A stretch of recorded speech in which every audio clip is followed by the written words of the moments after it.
కొన్ని విషయాల్లో ఆయన సంపూర్ణంగా ఫెయిల్ అయిపోయారు. ఉదాహరణ, స్టీల్ ప్లాంట్ని ఆపడంలో ఆయన విఫలమయ్యారు. 2, ఇచ్చిన వాగ్దానాల్లో నెరవేర్చడం విఫలమయ్యారు. 3, రాజధాని కట్టడంలో విఫలమయ్యారు. 4, స్పెషల్ స్టాటస్ తేవడంలో విఫలమయ్యారు. 5, స్పెషల్ ప్యాకేజ్ తేవడంలో విఫలమయ్యారు. 6, 60 లక్షల మంది ఆంధ్రులకు విఫలమయ్యారు.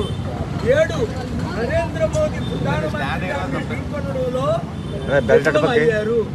8, 5 లక్షల కోట్లు అప్పు చేసి చంద్రబాబు నాయుడు గారు చేసిన ఇంకొక 5 లక్షల కోట్లకి వడ్డీ కట్టలేని పరిస్థితుల్లో విఫలమయ్యారు.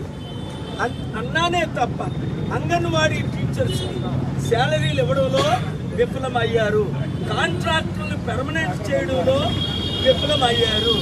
ఇలాగ నేను చెప్పుకుంటూ పోతే ఒక 100 వాగ్దానాలు చేసిన నా ప్రియమిత్రులు జగన్మోహన్ రెడ్డి గారు విఫలమయ్యారు. అందులో తప్పు లేదు. చెయ్యాలని కాదు, చెయ్యలేక.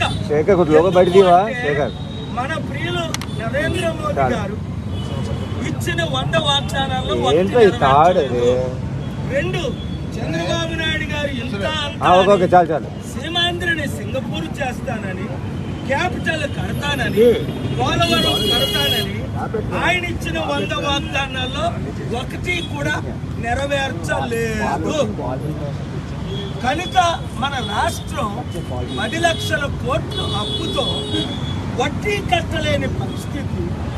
అలాంటి సమయంలో ఎలాగ డబ్బు సంపాదించాలని ప్లాన్తో ఈ గవర్నమెంట్ వచ్చింది. దానికి ఉదాహరణే ఆర్వేర్ act, the Andhra Pradesh land titling act 2022, act number 27 of 23, dated 30/10/23. ఆలోచించండి. అదానికి వార్నింగ్ ఇచ్చాను. జనవరిలో 3 సార్లు నేను అమర నిరాహార దీక్ష చేశాను. 3 సార్లు నన్ను లేపేసి ఏమైంది? అదానికి 8,20,000 కోట్లు అమెరికన్ కంపెనీల ద్వారా లాస్ తీసుకొచ్చారు. నిన్న కాక మొన్న జెండాలకి 350 కోట్లకి మళ్ళా స్టీల్ ప్లాంట్ని ఇండైరెక్ట్ గా అమ్మడానికి తగ్గుతుంది. ఇది 100 రెట్లు. ఇది ఈ ల్యాండ్ యాక్ట్ అన్నది 27, యాక్ట్ నెంబర్ 27 of 2020. నా మిత్రులు ప్రెసిడెంట్ గారు, మిత్రులు సెక్రటరీ గారు చూడండి, మహిళలు వీరులు శూరులు, వారితో నేను చేయి కలుపుతున్నాను. నిన్న రాత్రే దిలీప్ మా పిల్లు స్టీల్ ప్లాంట్కి ఎవరైతే ప్రిపేర్ చేశారో ఈరోజు ప్రిపేర్ చేసేసారు. రాత్రి నేను ఆయనతో చెప్పాను, ఇన్ఫర్మేషన్ ఉంటే ఇవ్వండి.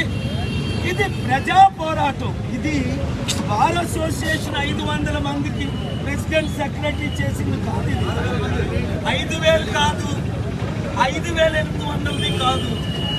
ఇది మీరు నిస్వార్థంగా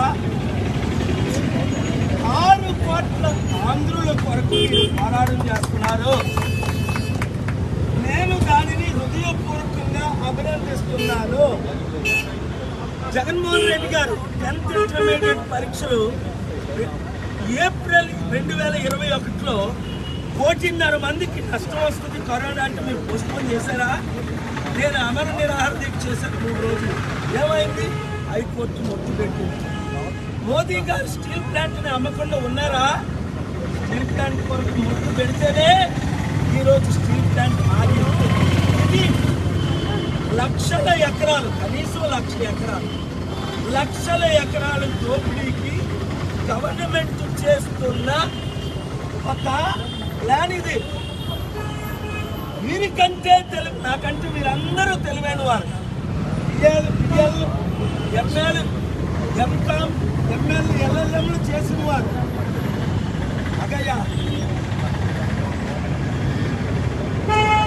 స్లో పాయింట్ డిస్టర్బ్ చేయకండి.